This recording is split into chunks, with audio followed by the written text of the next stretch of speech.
Good morning, everyone. I'm going to call this offsite to order. Welcome to sunny Concord and our annual summer offsite meeting. I'm Board President Priya Mathur, and forgive me to the audience that my back is to you all. These offsite meetings are really important because this is where we tend to focus on strategic issues and really take the opportunity to learn new things and delve deeper. Is there something with the mic? Is there feedback with the mic? Oh, it's the air conditioning. Okay, great. Thank you. We encourage at these offsites open and candid dialogue, and it provides us an opportunity to broaden our perspective, to learn from each other, and to have good discourse. We know how important it is for board members to have diverse perspectives. It helps to enrich the quality of the information gathering and ultimately our decision-making process. And as we advocate for those board qualities in the companies we invest with, I'm proud that we can serve as a best practice leader in the way we conduct our own business. In fact, this topic is so important that we have a session on Wednesday that will lead the board through ways to enhance our own collaboration, and I very much look forward to that conversation.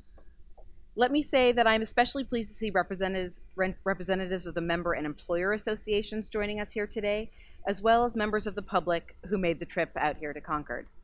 We appreciate all of your active involvement, your important partners, and we welcome your feedback. All sessions in this ballroom will be videotaped and will be available on our website later this week. To talk a little bit more in detail about what's ahead for the week, I'd like to welcome our CEO, Marcy Frost, to make her opening comments. Welcome. Thank you.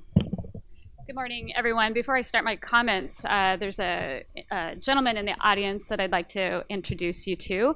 I was at a recent League of Cities event in Monterey, and the mayor of Concord was there and was talking about pension issues that were impacting his city.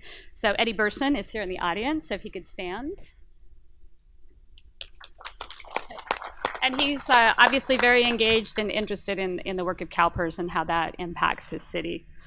So thank you again, and good morning, everyone. As President Mather said, it is a pleasure to be here with you all again for this week. We do have a fairly packed agenda planned with a lot of great discussion ahead of us. Before I talk about what we'll be doing over the next 2.5 days, I do want to stop for a moment to say a few words about one of our valued stakeholders who recently passed away, George Lynn. George was the president of the Retired Public Employees Association, which represents over 30,000 retirees from around the state. George was certainly a passionate advocate for his members who dedicated their careers to making California a better place to live and work. He brought that passion and his expertise before this board to express his thoughts on their behalf on many occasions, and he was someone I got to know pretty quickly with my arrival to CalPERS. We will miss his insight and his very thoughtful comments, and on behalf of all of us at CalPERS, I want to express our condolences to George's family and friends. So now I'll turn to this week's agenda. We've made great strides to strengthen the fund in the last couple of years, but I think we all agree that there is more work ahead of us. As we start a new fiscal year, I think it's important to note 2 recent accomplishments that highlight the path we're on. The first involves newly released data from the CEM benchmarking study about the cost to administer the system. You'll hear more about that late tomorrow afternoon, but I am pleased to say that our cost has dropped by more than $20 per member. As the most complex pension fund in the country, that's a significant achievement and one that the entire team and the board can be proud of. It does show that our team's efforts at streamlining and creating efficiencies is paying off, and in particular, how we're managing our major projects and IT costs. I'd also like to mention the good news about the preliminary fiscal year investment returns. The total fund return of 8.6% does exceed our 7% return target. We saw strong performance in several sectors, including private equity at 16.1, public equity at 11.5, and real assets at 8%. Given these figures, the overall CalPERS funded status is estimated to be 71%, which represents a 3% increase over last fiscal year. And another note on that performance is this calculation does use the fully phased-in discount rate of 7%. I'd like to congratulate Ted and our entire investment team on a job well done. They've worked hard to keep us on a stable path in the midst of the kind of market volatility that we certainly expected. Of course, while we're pleased to see the short-term returns, but as a long-term investor, we're really focused on the big picture for the next 10, 20, and 30 years. Much of our work in the months ahead will focus on continuing to strengthen the fund to improve our total return and our funded status, which of course is our top priority. So now we're on to what's ahead of us for this week. The bulk of today will be devoted to investment discussions, although first we'll review some legislative action items. We have 3 bills for the board to look at today. After that, we'll learn about the evolving role that technology will play, not only in the future of investing, but also on healthcare and many other sectors across the country and across the economy. That discussion will pair well with an examination of the core economy and what it's going to take for businesses to remain relevant and competitive in the marketplace. We'll finish the day by focusing on the value of sustainable development goals in mitigating risk and driving financial returns from a global market perspective. And I know this is a subject that we get a lot of feedback about as we're out talking with employers and we're talking with member groups, and one that we believe does merit healthy discussion. Finally, we'll finish the day by examining our own sustainable investment program with Beth Rittman providing that presentation. The policies in this plan provide us a platform to engage with the numerous companies we invest with to ensure the best returns possible. And then on to tomorrow. Tomorrow's agenda will be devoted primarily to our health program, but we'll also have a workshop on enterprise performance. We'll start the day with a look at the design of high-deductible health plans and their associated pros and cons. Then we'll continue our examination of existing health regions in California with an emphasis on the actuarial factors that contribute to plan costs. The board will be making a decision later in the year about the health regions, so this workshop should be helpful in informing that decision. We'll also be given presentations on the opioid crisis in the country and learn what we can do as a major purchaser of health to improve health outcomes and reduce inappropriate and excessive use. And then the last health presentation will focus on mental health, which has become an increasingly important issue to address in recent years.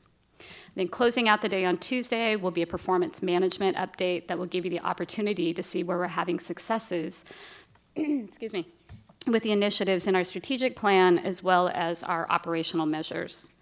Our teams will provide you an update on the implementation of lean processes throughout the organization, and we'll have managers who are leading these efforts within the contact center and the benefits program will be able to give you live examples. And then on Wednesday, this is traditionally reserved for the board training. We'll spend the morning working with Ann Simpson as she walks the board through a self-evaluation session to help enhance collaboration and improve board effectiveness and performance.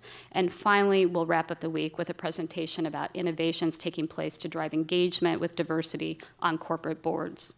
That concludes my remarks, and I'm happy to take questions. Thank you, Marcy. Henry. Yeah, thank you, Madam President. And thank you, Ms. Frost, for your comments about George Lynn. And Madam President, I would just like to ask that we take a moment of silence in honor of George. Thank you. Let's do that.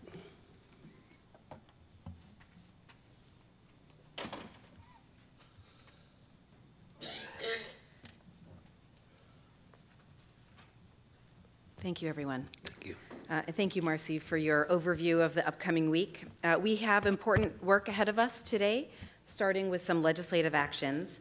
Brad Pacheco from our Office of Communications and Stakeholder Relations will lead the discussion. Welcome to you, Brad. You're over there. Yeah. Hello. Good morning. Thank you, Madam President, and good morning, everybody. We have 3 action items before you on current legislation. The first item is Assembly Bill 1912, authored by the Assembly PERS Committee Chair and sponsored by SEIU. This is the bill that would provide protections for our members that are part of joint powers authorities. So you might recall that this bill's been before you over the last couple of months, and the organization did not take a position because we were giving the sponsors and our employer partners some time to work through some amendments. Both parties have agreed on the provisions of the bill as outlined in the agenda item, and our employer leaders have removed their opposition. You should have received a copy of a letter from the League of California Cities lifting their opposition on behalf of a coalition of employer associations. So today the team is recommending that the board adopt a support if amended position. We are still seeking some amendments that essentially would align the provisions with the current process and authority that the board has over termination, as well as amendments that remain consistent with the board's fiduciary duty. So, Madam President, I'll stop there and ask if there's any questions. Thank you for that. Any questions from the board? Mr. Jones. Yeah, thank you, Madam President. Yeah, I plan to support the recommendation, but I just see that listed are still a number of cities that are in opposition, and I thought I heard you say that they had, most of the city organizations have dropped their opposition. Yeah, so that it's probably just dated, the agenda Okay. item is dated, Mr. Jones, because the league has lifted their opposition, and the coalition that's listed on the letter includes the California Association of Counties, Special Districts. The one that still remains in opposition is the Association of Joint Powers Authorities. Okay. I move approval. Motion made by Mr. Jones. Is there a second to the motion? Seconded by Ms. Taylor. We do have public comment on this item. Mr. Darby? If you could come up, there's a microphone over here. Thank you, Mr. Darby.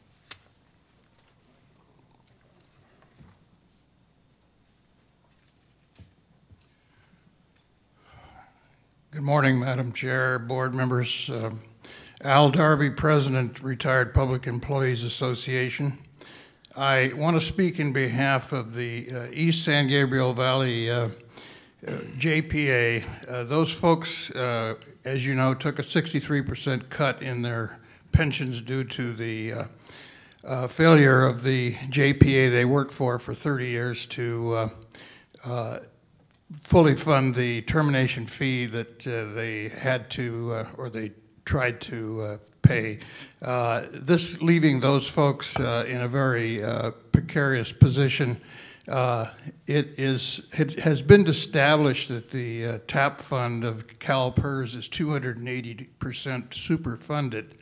The actuarial report apparently has some flaws regarding the East San Gabriel JPA in terms of how many people were actually going to be potential retirees from that organization.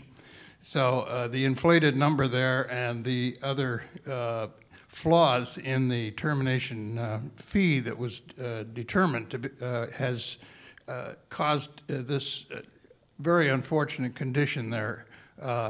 We urge, RPA urges that the board reconsider the TAP decision to not fund, at least partially fund, some of the loss of the retirees' pensions in this unfortunate JPA situation. Thank you.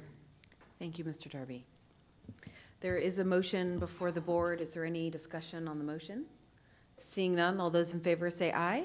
Aye. All opposed? Motion passes.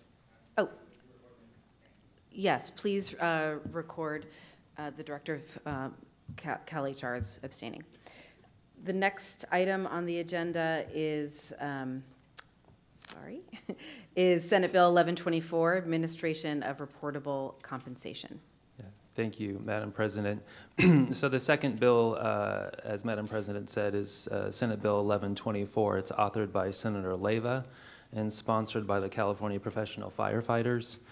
The provisions of this bill would require an employer to pay an overpayment on behalf of a member to the system if it was found that the employer reported compensation that was disallowed by law. However, in its current form, it would require CalPERS to pay the member's pension using the disallowed compensation prospectively and limit our ability to correct any errors by law. So our legal team had identified this provision as being problematic as it would or could impact our plan qualification status through the IRS. I'm pleased to report that at the end of last week, we got a commitment by the author and the sponsor that they would accept our amendment so that CalPERS could make the proper adjustment to the pension and correct the errors. So in doing so, today because they agreed to this, we are asking that the board not take a position on the bill. I'll stop there, Madam President. Thank you very much. Before we proceed with this item, I realize that because we're not in the formal board setting, we have not taken a formal role, but we really should do that since we're voting Sure. on agenda items. So can we take the roll, Cherie? Thank you. Roll call. Here, good morning.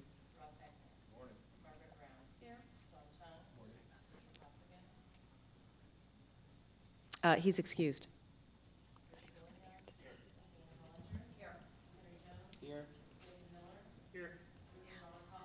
Here.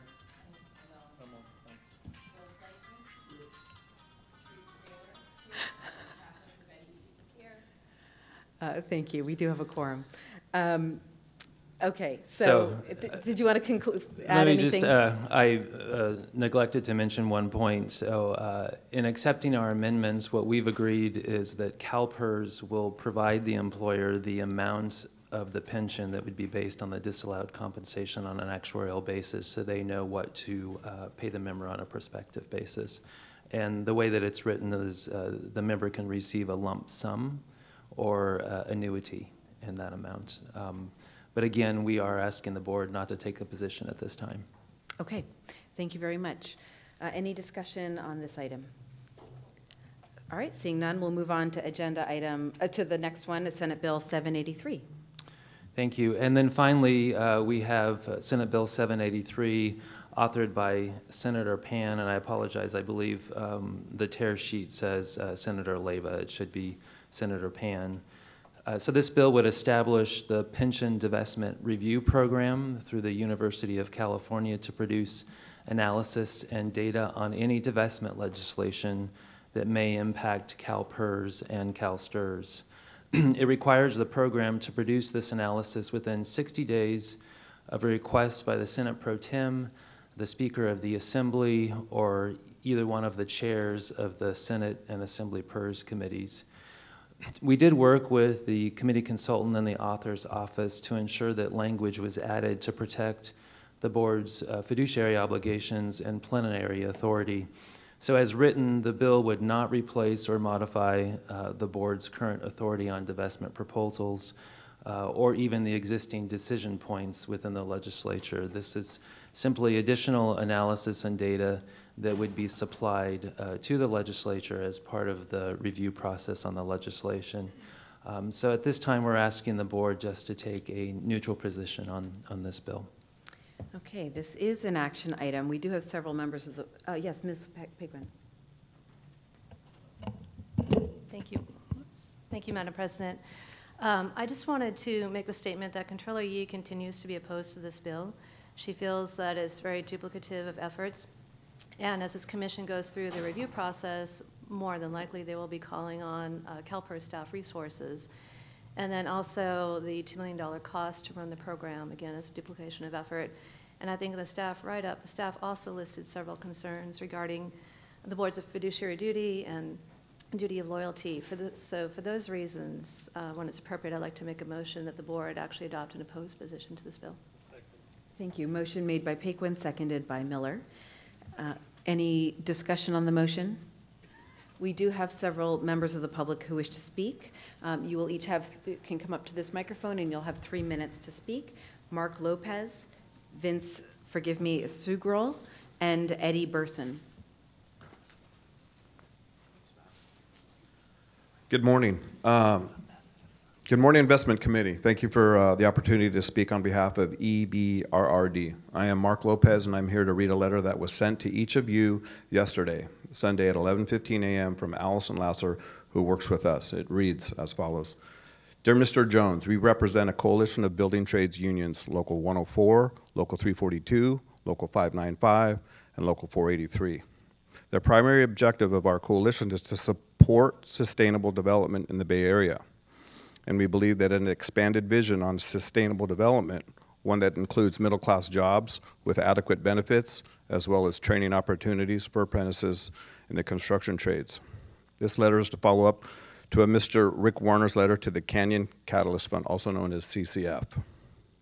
We are writing because we are concerned about a large residential development that has been proposed by a CalPERS partner, which we understand falls outside of the formal CalPERS responsible contractor guidelines. Nonetheless, the firm Rubicon Point Partners is a joint venture with CCF. Since 2012, CalPERS has allocated a total of $1 billion to the CCF's Real Estate Emerging Managers Program. Rubicon Point is a part of this program. In addition, Canyon and Rubicon Point currently own several buildings in the Bay Area. Rubicon has submitted an application to build a 37-story, 313-unit development at 1750 Broadway in Oakland. We have opened a dialogue with Rubicon to ensure, if approved, this new development would be a sustainable project. But at this point, we have yet to reach a formal arrangement that this will be the case. And it is especially important on a project of this size that will generate nearly 100,000 hours of work. We are seeking certainty for this project because on a regular basis we see substandard working conditions confronted by many construction workers in Oakland and in the surrounding cities. In too many situations, local workers and communities don't benefit when a multi-million-dollar developments are built. We support your responsible contractor language of fair wage, fair benefits, and training. And we need more projects to subscribe to these guidelines to help expand opportunities to ensure robust labor market conditions are for our communities. That is why we are looking for a commitment from Rubicon Point. Without one, it is too easy for contractors to cut corners and take advantage of the construction workforce. We have alerted Canyon about our concerns, and we have already received back a response. Canyon understands our position and has discussed our concerns with Rubicon. That was a positive first step. However, to guarantee worker protections are in place, more needs to be done.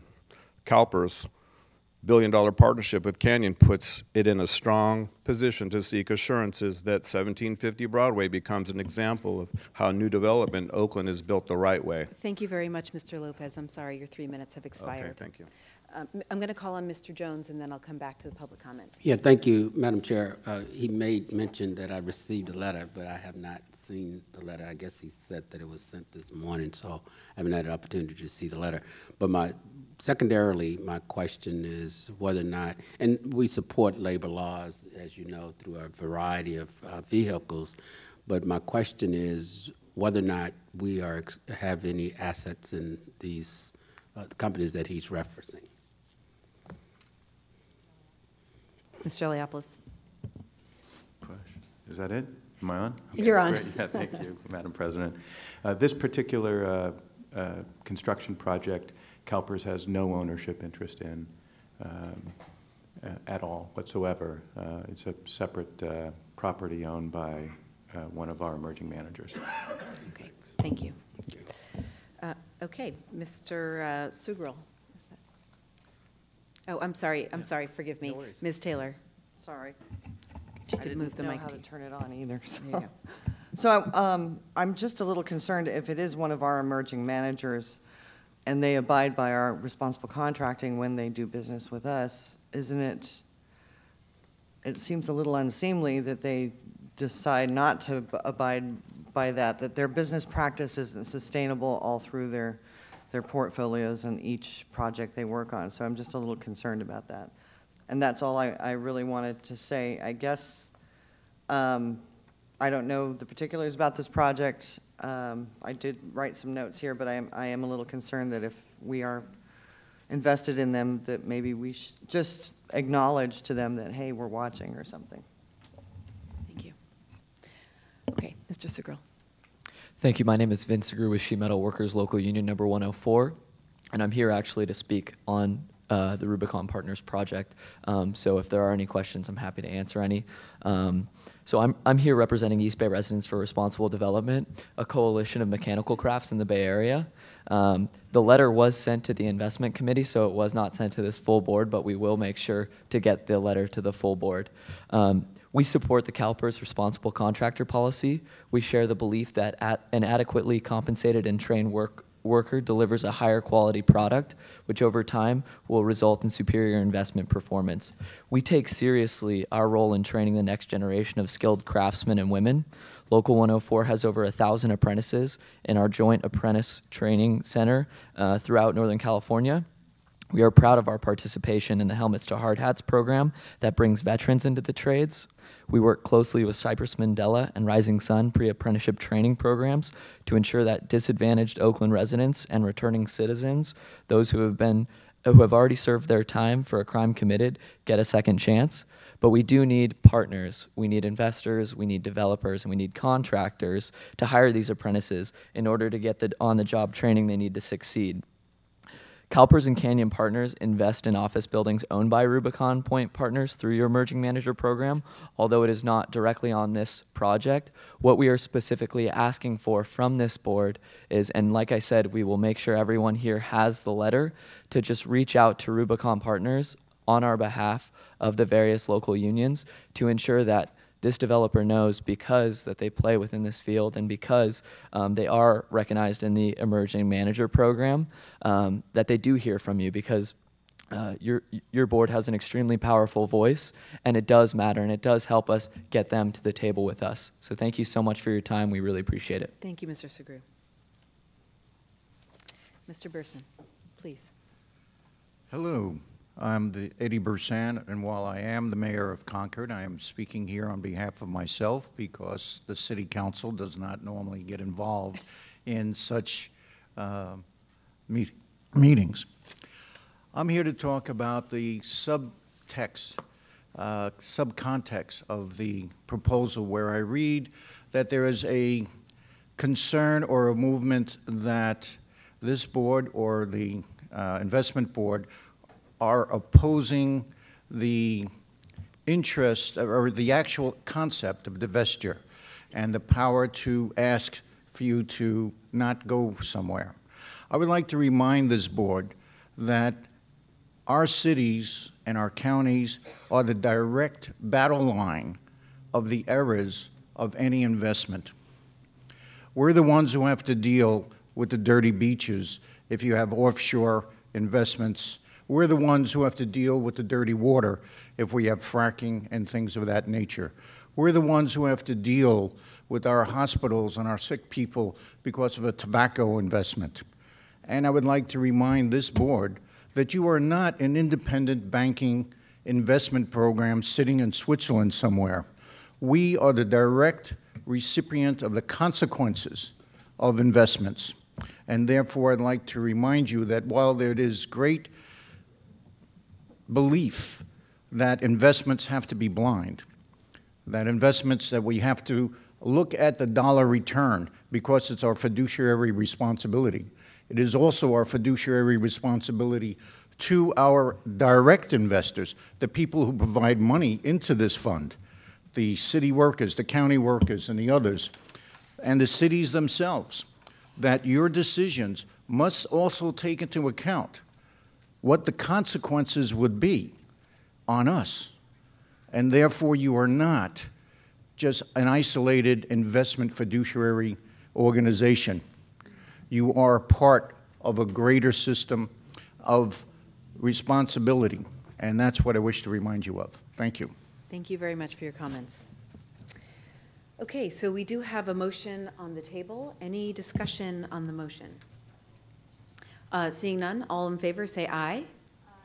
All opposed? Motion passes. Yes, please record Mr. Gillahan's abstention.